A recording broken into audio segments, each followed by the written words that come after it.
Ready? That's right. Oh, no, I just... It's warm out here.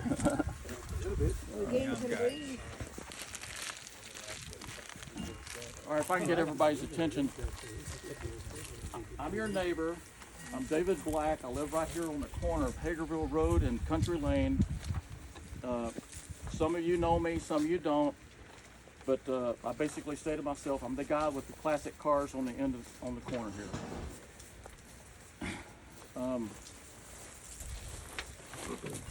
Forgive me, but anyway, Mr. Foose is the Director of Public Works and Capital Projects. That's me.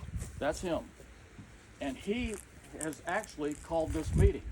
I didn't call this meeting. Mr. Foose asked to call this meeting, and I'm glad he has, because a lot of the residents here have had concerns and misconceptions, perhaps, or just questions about what's going on. And Mr. Foose has volunteered to come out, take his busy schedule, come out and answer any questions. Now, we also, Mr. Foose has brought the project engineer. Is that right, sir? That's correct. Project engineer. Paul Schrader.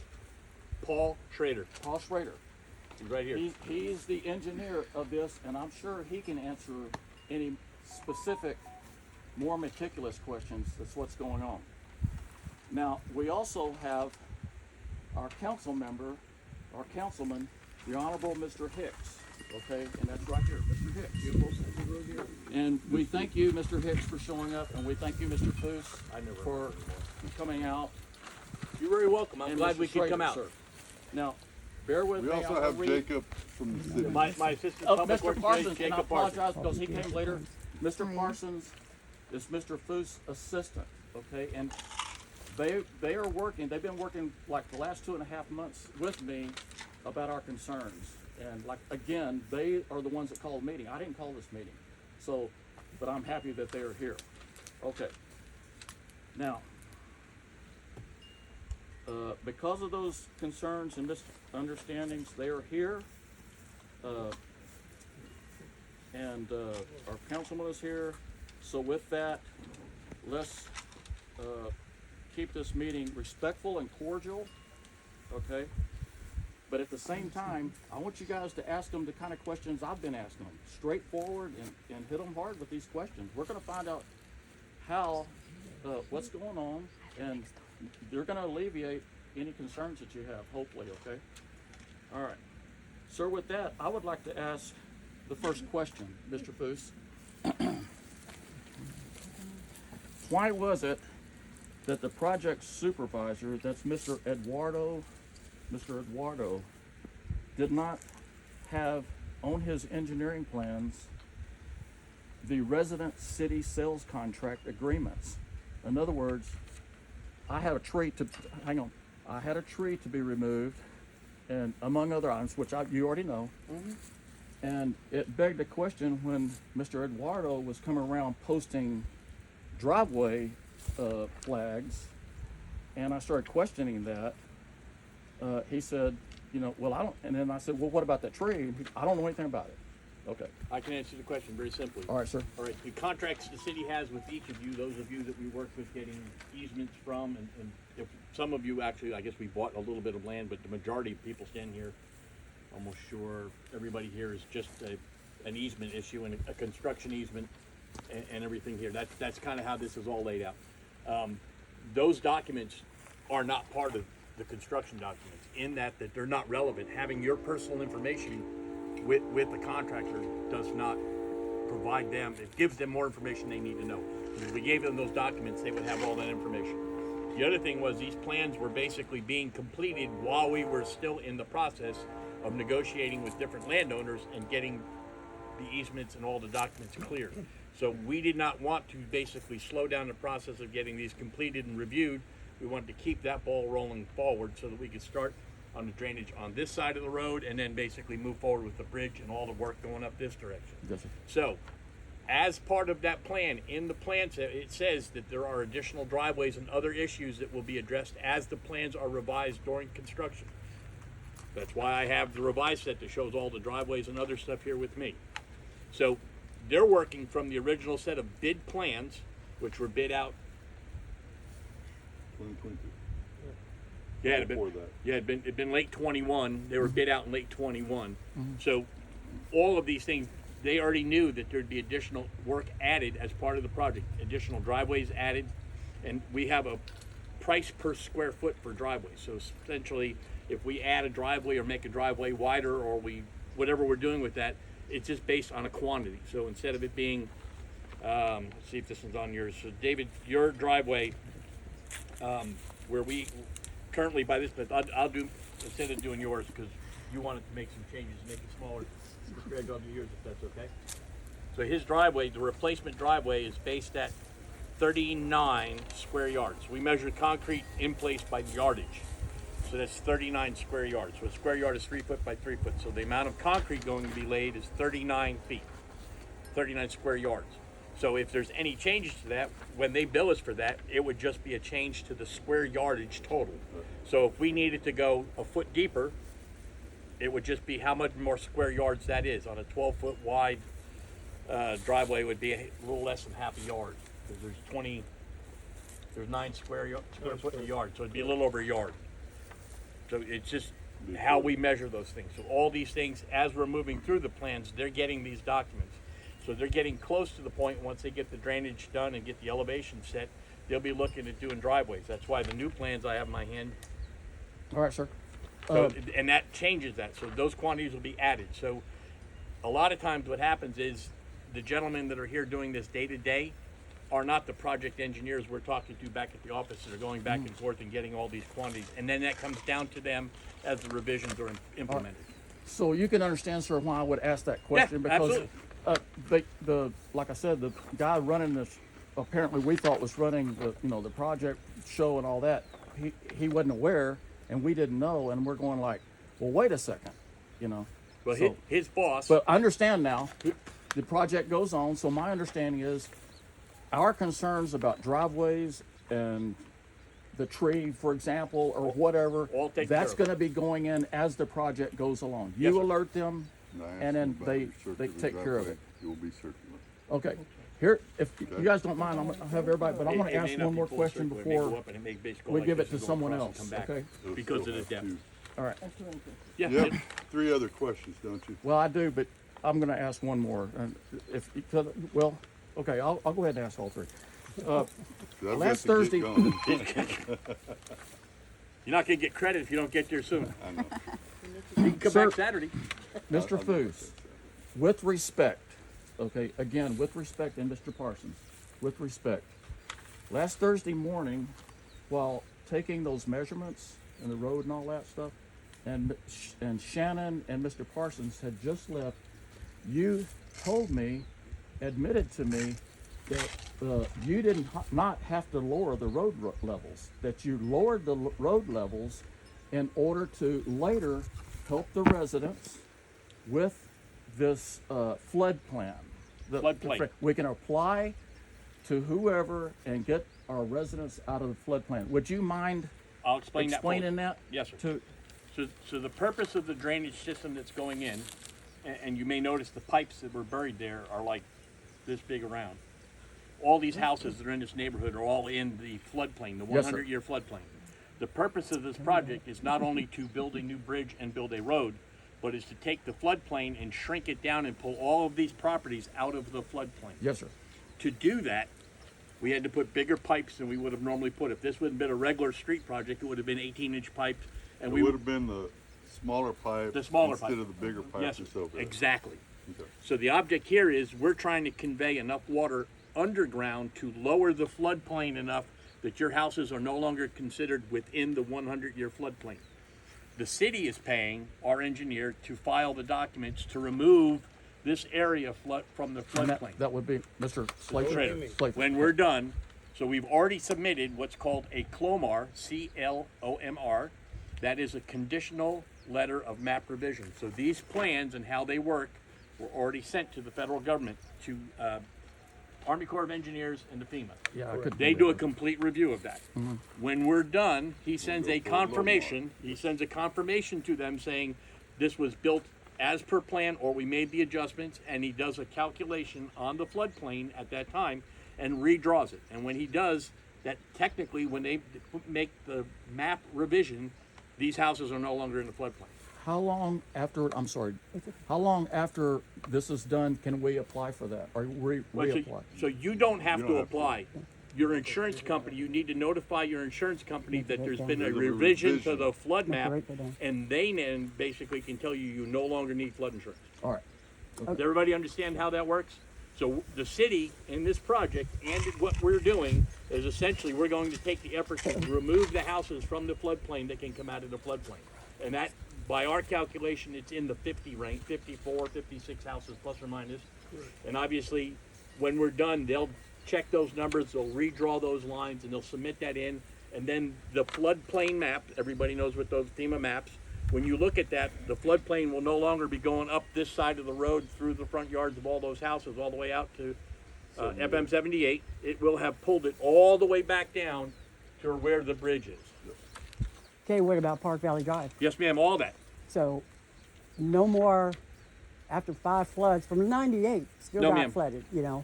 So here's, thank you for asking that question. I don't want to get overly But I technical, mean, you're but talking it's about the important. floodplain, so that's why I was It's, curious. it's really important. So when we studied this area, the water, so much water comes down the way that we measure it in a number that makes the number smaller. So essentially, the floodway is designed to handle 16,400 cubic feet per second water. So when you look at 16,400 cubic feet, you multiply 16,400 by 7.4141 and get you a new number, which is approximately 105 to 110,000 gallons of water per second is going to go down the creek. It's designed to handle that. Now, the calculations that have been done has now shown that the actual peak flow at a 1% event is at about 15,600. So we also have a little bit of freeboard in there, so that number has gone down. As we applied Atlas 14 and we put those numbers in, as well as the upstream improvements that have occurred, HEB, Saratoga, going all the way up the hill, all those things have an impact on flow. It doesn't change the total flow, it changes the timing of the flow, which basically, instead of having a peak where all the water gets here all in 1 minute and then you got this giant flood, basically it takes the water and it flattens it out and spreads it, so the water volume goes down but it lasts longer, so it doesn't come up by the houses. Yes, ma'am. Okay, because what gets on Park Valley, by me, is not necessarily here. It's coming from over there. Yes, Right. So that is all gonna be taken care of. that's what the by- bridge is doing. Yeah, Yeah. that's my understanding. Right. But it all will, Yes. yeah, and I won't get it in my yard and No. through my house. It should, and no, should not come up to in the my house anymore. cars. That's why, when doing this project, we had to buy lots of acreage. You can see it looks. Yeah, I talked to Tom, yeah. So here, the reason the pipes are large is essentially if the pipes are small, Right. when we get a major event, it wouldn't drain fast enough and you'd still have a flooding problem. So when they calculated the flood rate coming down, they built this so that the water would get in the ground quickly and go down. okay. Mr. Bruce, I have another, Let me add one more thing Okay. because it's very important to this. These pipes going down the road here, collecting all this water, get discharged into the creek after the bridge. after bridge. So all this area that used to affect that road is now being added to the creek after the bridge. And again, this gives us even more freeboard, more capacity at the bridge because we took all this area here that drains into the road and into these inlet boxes, and essentially we're discharging it after the bridge, which gives us even more capacity through this zone. Okay. And if I'm saying anything wrong, you stop me. You're good. Okay. All Okay, right, I've Mr. got to Foose? go. One more question. before you go. Okay. Thanks for being here. Yes, sir. Mr. Foose, this one may be for your engineer, but I'm I think you Councilman kind of Joel Hitt. explained it to me.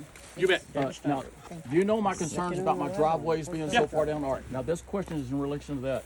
It says, please explain to me and everyone once again why our drain pipes are lower down here at the corner of Hagerville Road and Country Lane when the water flows goes that way naturally to the bridge. In other words, the water is designed to almost back up and to I my can corner. I can now, you explain know that my easily. concern about that Yeah. because that's my driveway. Yeah, I can explain that very easily. Okay. So the measurement you're taking right now is from the drainage inlet boxes that are set there inside the ditch line. Mm-hmm. None of those are at the correct elevation. So if you're measuring from the wrong top, you're gonna get a wrong bottom number. Okay. All of those, when they're raised up to road level, that number will then correspond, so that pipe runs downhill all the way down to what used to Gravity. be the dirt You road can for understand my Treasury. concern then Absolutely. because your engineer or someone in the related to the construction job told me that that grate down there curb was where the street Where level the was going to street be, was. and that's why I started Yeah, writing well- letters, Well, again, and that's why we're happy you're here. and for full transparency, I already explained this to Mr. Hicks. Going through the plans, we asked Paul to come back out. You were here when we were Yes, doing sir. some survey Yes, work. sir. Because I had concerns that there seemed to be a disconnect between the road plans, which Yes, I've sir. been showing you multiple Right. times, and the elevation of the drainage boxes. I said it appears to be off by approximately 16 Oh, I saw inches. you out here measuring. I Well- saw you with, you know. Paul went through the documents and figured out that internally to the documents, hundreds of pages of documents, there is a numerical error on where the tops of the boxes are And set so right you've now. caught that. Yeah, already. All right, sir. That's why I'm holding a new set of plans Right. in my hand. And you told me that my incline on Hagerville Road should be something like 15 inches. My I incline. think it's going to be like this, David. I can't do that. So let me- don't even tease me. So, so let me show you. So this Yes, is sir. You showed me in it, No, but no, you said 15, I think you no, said no. 18 inches or 15. this is new. Oh, it's new? Okay. Mr. Hicks, thank you. Thank you. Mr. Black has my information. If any of y'all residents need it, you can pass it along. Well, thank y'all. I've got to get to another meeting. I thought one was at 6 and one at 6:30, but both at 6:30. But y'all, it meant a lot to me to be here for y'all, so I'm here for y'all. All right, thank y'all. Thank you. Thank you. Yes, ma'am. I know. Are we gonna get a copy of that? Thank you, Or Mr. can we Hicks. just go to City Hall and get a copy? I And can then, make and not be this. charged for it? So here's what I want to say. This is literally, when I say this revision is hot off the press, i.e., literally, Paul sent this to me just a few hours ago after going through all the calculations and double checking. So this is what we've sent to the contractor to basically work from. I'll be happy to send this out after a few days. I want to make sure that Paul doesn't believe there's anything that needs to be tweaked before it becomes, everybody's walking around with a different copy. We 'Cause that just scares me basically, if I can- dramatically when you talk about, If, everybody's got a different Yeah, copy. and Which they copy do survive you who they got? are. if I can speak for the residents, we just want, as this project goes along, to stay on top of it. Absolutely. And if it looks like some concern then pops up, then we need to come back and discuss it or whatever and clear that up also. But we appreciate Mr. Slather being out here as the engineer and you giving us this meeting. So here's what I want to do before everybody walks away. I'm just going to go around real quickly. This is your home here now, right? Okay. So your house is the Garcia house, correct? Yes. Okay, so here's your house. That's the extra driveway we promised you there as part of your purchase agreement on that side. When you look at this, the lighter dashed line up on top, that is the current elevation of the road, and the heavier dark line underneath there is the finished elevation of the road. Based on this, you're looking at a difference in the roadway of approximately 4 to 6 inches. At the most. How wide is my driveway? On this one? It should be what we agreed to. I believe it's 12 foot. This one over here is wider. The other one over there is, I don't think I have another one. He doesn't have another one. No, I don't have another one. I just have one other. Where I drew that on the wrong Garcia lot. oh yeah, okay, okay. So here, There. I'm not sure I can tell you exactly how wide it is, but it's very wide. It's pretty much what I have now. It's exactly what you have now. Okay, yeah. I thought- Okay, and, We live next door. okay, so you She's are, the owner. To her. Martinez. Yes. Okay, so you are getting an extra driveway per your contract with us. Okay, And in front of your house, the elevation of the road is exactly the same. So there's no change. So when you're standing in front of your house, where the middle of the road is now, the elevation, that's where the road's gonna be when we're finished. okay. All right? And the driveway, you said about the driveway, I am getting the curve. Right, this curved part here, it may be that it's chopped off and it might go straight across here. I think we were looking at doing something like this, where we pour the full width driveway of 20 feet out at the curb we come back to the property and then flare into your curve there, so you'll still. So you'll still have that, what's You'll in still front have a there. curved We're, driveway. we're, we're making that work out so that you still have what you have, Okay. all right? Oh, that's Milton. So I've met Oh, Milton. you know him? Milton in front of your house, basically, we're at the same point. Put your address. Oh, yeah. There's your property. On this side of the road where your current driveway is, essentially, the pavement's actually slightly higher than your current driveway by about inch, 2 inch, 3 inches. And on the other side, on this side, it starts to go down. It might be that much lower than the road currently is. All these, you can see now that the dashed line, that's the current road, and the dark line is the proposed road. You can see that it basically, for all intents and purposes, except for right here in front of these houses where it needs to go down for drainage, it runs basically just right on top of the old road, you know. We're talking about, when it's done, you wouldn't be standing on your front porch, you couldn't tell where the road went up or down. So, I know that people thought the road was going down like 2 feet. Well, I know, I'm aware. the people doing the construction were standing down there on that box and saying, this is the sidewalk. Yeah, we are aware. And we've had that conversation. Naturally, that's all you got to go by. Realize that the center road is gonna come down. It's curved, so the curve. Then it's gonna come back up. So when I talk about measurement. You know, I was having